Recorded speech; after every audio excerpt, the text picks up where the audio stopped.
구독, 좋아요. 공정위원장이 최근에 이런 말을 했습니다. 쿠팡에 대해서 영업정지를 검토하겠다. 근데요, 쿠팡 개인 유출 이 사태는 물론 국민적으로 많은 비판과 지탄을 받아야 되는 건 맞습니다. 네. 이건 명백한 사실인데, 근데 공정위원장이 영업정지까지 언급을 했습니다. 네. 이 공정위원장의 발언은 좀 어떻게 보십니까? 적절치는 않죠. 네. 우리가 영업정지라고 하는 게 정부에서 하고 싶다고 막 하는 게 아닙니다. 음. 우리가 자유민주주의 인민공화국이라고 얘기를 하겠습니까? 네. 결국에는 제도와 법과 시스템에 입각해서 모든 조치가 이루어져야 하는데 그렇죠. 이게 영업정지라고 하는 것도 관련된 규정이 있어야 되거든요. 그런데 지금 쿠팡이 받고 있는 지금 문제 상황이 개인정보가 유출됐다라고 하는 것이고, 네. 지금 아직까지 실체가 정확하게 드러나지 않았습니다만은 네. 이 중국인 관련 직원들이 악의적으로 유출을 시켰다라고 하는, 일면 쿠팡 측이 피해자라고도 볼 수 있는 정황들이 지금 있는 거거든요. 그런데 국민적인 정서, 사실 국민적인 정서도 약간 정치권에서 지금 부추기고 있는 측면들이 분명히 있는 것 같고, 그런 여론 재판을 하겠다라고 하는 것, 이건 저는 사실 제도권의 월권이라고 생각이 돼요. 그러니까 관련 규정이 있는지를 검토를 해봐야 되고, 만약에 쿠팡의 영업 정지를 한다라고 하면요, 지금 개인정보 유출 사태가 쿠팡에만 벌어지는 게 아니잖아요. 그렇죠. 지금 뭐 SK를 비롯한 이통 3사들도 다 겪었던 이런 문제 상황들이었고요. 그러니까 우리나라의 뭐 유수한 그런 정보를 상대하는 플랫폼 기업들 다 한 번씩 거쳐갔던 이슈들인데, 네. 문제가 없다는 것이 아니라 그걸 이제 와서 갑자기 영업정지라고 하는 조치로 해결을 하겠다라고 하는 게, 예. 이거는 사실 갑작스러운 페널티가 될 수가 있거든요. 그러니까 공정하지 못하다라고 하는 비판에 직면할 수가 있습니다. 네. 그렇기 때문에 영업정지와 같은 좀 방식을 언급하기보다는 좀 적확한 해결책을 기업과의, 우리가 왜 이런 여러 가지 입법부에서도 국정감사를 하고 역할이 있습니까? 그렇죠. 그런 방식을 통해 해결하는 것이 맞다라고 보여지고요. 쿠팡이라고 하는 기업에 대해서 무작정 규제를 한다고 능사가 아니다. 결과적으로 그 빈집, 쿠팡이 영업정지 당하면 당장 우리가 뭘 쓰겠습니까? 그렇죠. 알리테무와 같은 중국산 기업들이 파고들 수밖에 없어요. 그렇게 해가지고 우리나라에 있던 이 기업의 어떤 지분과 시장 점유율이 떨어지게 되면요, 네. 결과적으로 그런 외국 기업들의 그런 독점적인 시장의 지위가 또 국민들에게도 굉장히 손실이 될 수가 있습니다. 그러니까 사실 그러면은 이 개인정보 유출만으로 쿠팡도 물론 많이 이렇게 유출이 되긴 했지만은 네. 쿠팡만 개인정보 유출이 된 건 아닌데, 그러면은 네. 지금 나오는 게, 그럼 이전에 그 개인정보 유출된 다른 기업들 같은 경우도 싹 다 영업정지 시킬 거냐, 네. 왜 유독 쿠팡만 좀 세게 때리는 것 같냐라는 반응들은 왜 나오고 있을까요? 그러니까 쿠팡이라는 기업이 사실 문제가 있는 것도 맞는 것 같아요. 네. 제가 쿠팡을 옹호하고 싶지는 않습니다. 네. 왜 그러냐면 이미 사실 뭐 노동자에 대한 그런 문제들도 많이 지목이 되기도 했었고요. 그리고 이제 어떤 영업 방식이나, 사실 윤석열 정권 당시에도 쿠팡이 그 자사 제품들에 대해서 알고리즘에 우선적으로 노출되게 좀 불공정한 거래 행위를 했다라고 해서 1,000억이 넘는 과징금을 부과하기도 했었습니다. 그래서 근거가 있고 사건이 있으면 그에 대한 응당 조치를 하는 것은 문제가 없다라고 저는 보는데, 지금은 사실 개인정보 유출이라고 하는 이미 많이 있어왔던 사건에 대해서 유독 다른 잣대를 들이밀고 있기 때문에 네. 문제인 거거든요. 네네. 결과적으로 이거는 집권 여당의 조금 특정 기업 기강 잡기가 아닌가라는 생각이 저는 개인적으로 좀 들어요. 예. 네, 그리고 실제로 그렇게 뭐 상설특검이니 뭐니 쿠팡에 대해서 페널티를 주면서 막상 본인들은 쿠팡 관계자들을 만나고 있었다라고 하는 또 보도들이 있지 않았습니까? 그렇죠. 그렇기 때문에 이 규제 권한, 이 피감 기관들에 대한 압박을 통해서 이권 사업을 하고 있나, 이런 생각도 심지어 들고요. 그리고 이제 쿠팡에 대해서 지나치게 보여주기식의 지금 규제를 과도한 적용을 하고 있다라고 하는 생각도 한편으로 듭니다. 자, 알겠습니다. 계속해서 이 경제 관련된 이슈들을 좀 보려고 하는데요.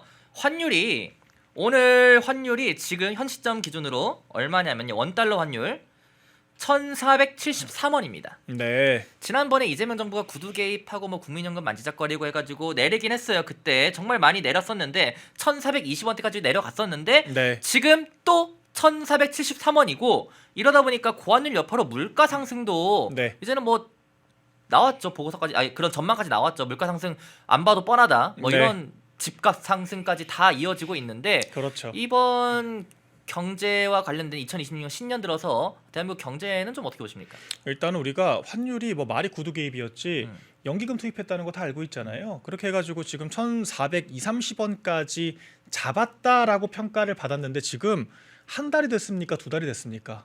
그러니까 우리가 다시 제자리 찾아갈 거라고 하는 건 너무도 명징했죠. 예측 예. 가능한 결과였죠. 왜 예. 그러냐면 이게 환율이라고 하는 게 결과적으로 경제 정책에 따른 인과성에 의해서 결정이 되는 거잖아요. 그렇죠. 지금 우리나라 원화의 가치가 전 세계 주요 64개국 중에 하위 5등입니다. 네. 뒤에서 5등이에요. 그러니까 지금 미국 달러화에 대한 환율만 높은 것이 아니라 모든 이 국제 재화 대비 원화 가치가 땅바닥에 떨어져 있습니다. 그렇기 때문에 일시적으로 환율에 개입한다라고 해도 아니 지금 환율만 비싼 것이 아니라 유로화도 비싸고 지금 뭐 엔화를 제외한 거의 모든 재화들을 우리가 비싸게 사고 있잖아요.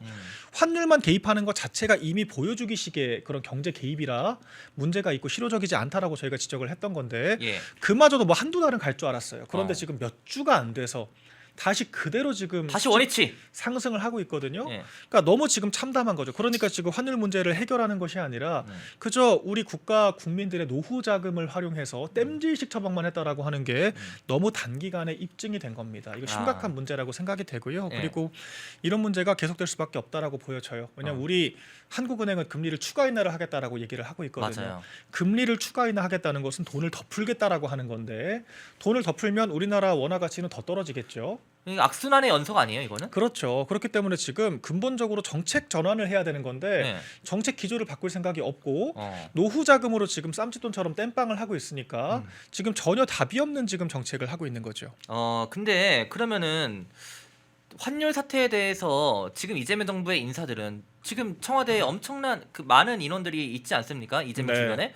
근데 이 해법을 해결책을 모르는 거예요? 지금 몰라서 지금 이렇게 우왕좌왕하는 겁니까? 네, 글쎄요. 저는 이 좌파 정권이 경제 정책에 대해서 늘 이런 방식이었기 때문에 네. 관성적이라고도 보이고요. 음. 결과적으로 선거 앞두고 돈을 풀어야 선심성 공약을 해야만 유리하다라고 보기 때문에 좀 정치 공학적인 측면들도 있을 것 같아요. 왜냐하면은 지금 사실 환율 잡는 답은 굉장히 단순합니다. 우리가 단순하죠. 지금 미국보다도 금리가 1.25%가 낮기 때문에 우리나라에 있는 이 자본들이 다 미국으로 유출될 수밖에 없는 구조거든요. 네. 금리가 너무 낮습니다. 금리가 낮기 때문에 외화 유출과 지금 지나친 유동성 공급의 문제가 동시에 발생을 해요.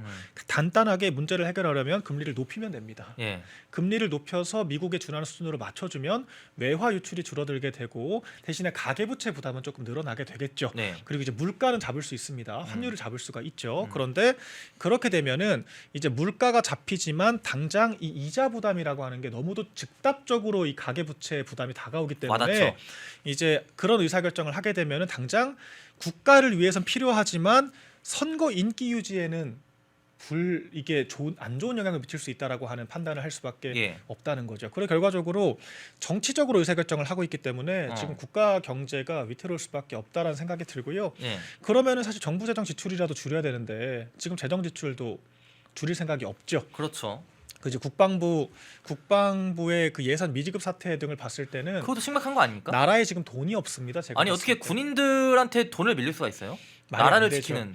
근데 미지급된 돈을 그럼 만약에 실수를 하면서요. 전산 실수라고 했지 않습니까? 예. 처음에 실수였다라고 하면은 그대로 줘야 되는 건데 지금 그대로 주는 게 아니라 60%만 주고 네. 남은 40%는 올해 예산으로 충당하겠다. 작년에 편성된 예산인데 올해 예산을 쓰겠다라고 합니다.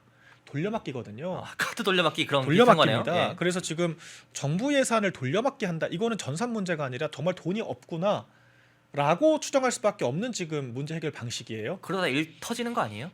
정말 사고 나는 거죠. 이러다가 아니 국가가 국방부의 그 장병들 월급과 그 방산에 지급할 돈이 없어가지고 못 줘서 26년도 예산을 갖다 쓴다? 아우. 말이 안 되는 거고요. 네.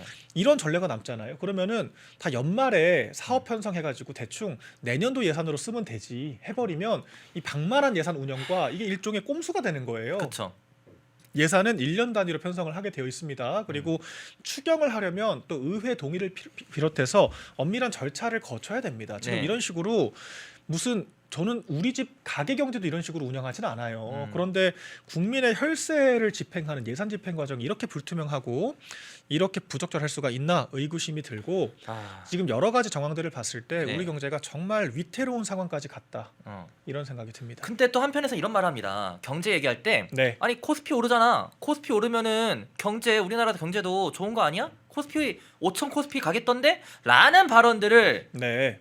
하는 분들 좀 있어요. 근데 코스피는 제가 누차 말씀드리지만 한 네. 줄로 정리가 돼요. 한 줄로요? 베네수엘라도 나라 망하면서 주가는 올랐습니다. 음. 주식이라고 하는 게 국가 경제 펀더멘탈, 기업들의 어떤 부가가치 창출과 그런 값어치 자체를 증명하는 지표는 아니에요. 증시는 굉장히 복합적인 요소들이 개입을 하고요. 특히 이 원화 통화량이 많이 공급됐을 때 이게 거품이 낄 수가 있는 습성들을 가지고 있기 때문에 네. 지금 주가를 고지고대로 믿어서는 안 됩니다. 경제 지표라고 등치시켜서는 안 되는 거고요. 예. 지금 종목들을 분석을 해보면요, 몇 개의 대장주들만 움직이는 모습이거든요. 그렇죠. 그러니까 이 반도체, 특히 하이닉스 삼전, 같은 하이닉스 등. 그러니까 네. 반도체 슈퍼사이클의 어떤 외부적인 영향들 때문에 일부 대장주들이 움직이는 것이지 그 외에 다른 주식들에 대해서는 오히려 하락하는 추세가 강하다라고 하는 분석들이 있어요. 네. 그렇기 때문에 경제 정책을 잘해서 코스피가 오르는 건지를 더 객관적으로 입증을 해야 되는데 지금 그렇지 않다라고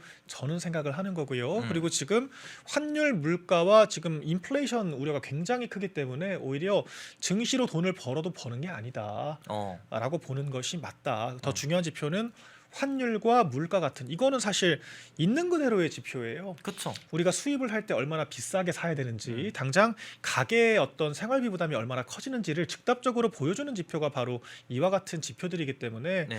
증시보다 환율과 물가를 보는 것이 훨씬 적확하다.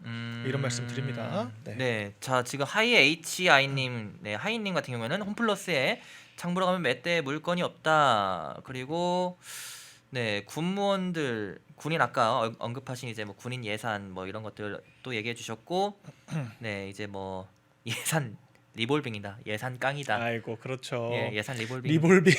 그러니까 이게 무슨 리볼빙. 카드빚 지금 막는 느낌이잖아요. 네. 그러니까 작년 말에 쓴 건데 작년 네. 말에 쓴 거를 지금 올해 현금 서비스 받아가지고 메우는 거지 않습니까? 이게 말이 됩니까 대체? 그리고 그쵸. 올해 편성된 예산은 올해 써야 될 그 항목이 있는 거잖아요. 올해 쓰일 사업이 입증이 됐기 때문에 예산 책정을 받은 건데 올해 예산을 끌어 쓴다는 것은 다른 어딘가에 쓰여야 될 예산이 못 쓰인다는 거예요. 그러니까 이거 얼마나 심각한 문제입니까 대체? 네. 이게 저는 이런 전례가 과거에 있었나 싶어요. IMF 때는 어땠죠? 그렇죠. IMF 때나. 네. 근데 아마 그때도 정부가 돈이 없어서 부처의 예산을 미지급하는 일까지 있었는지는 모르겠습니다. 그때 네. 더구나 국방비를요. 다른 예산도 아니고. 군인들. 예. 그러니까 우리 국방이라는 게 결과적으로 우리나라 안전과 안보를 지키는 거잖아요. 국방이 최우선이어야 되죠, 우리나라는. 왜냐면은 네. 그 우리 휴전 국가잖아요. 종전 국가가 아니잖아요. 그렇죠. 예.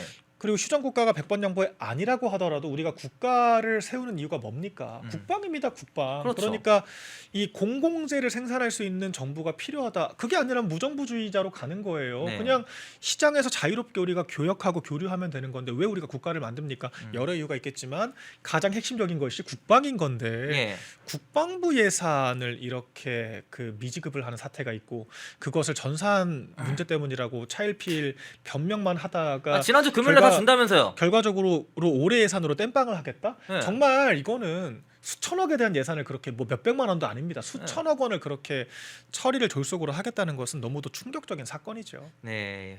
뭐 브로콜리가 3,500원이라고요? 아이고. 야채값 뭐 장난 아니다. 예, 네. 확인을 좀 해봐야겠지만 지금 채팅에 올라오는 거를 말하는 것뿐입니다.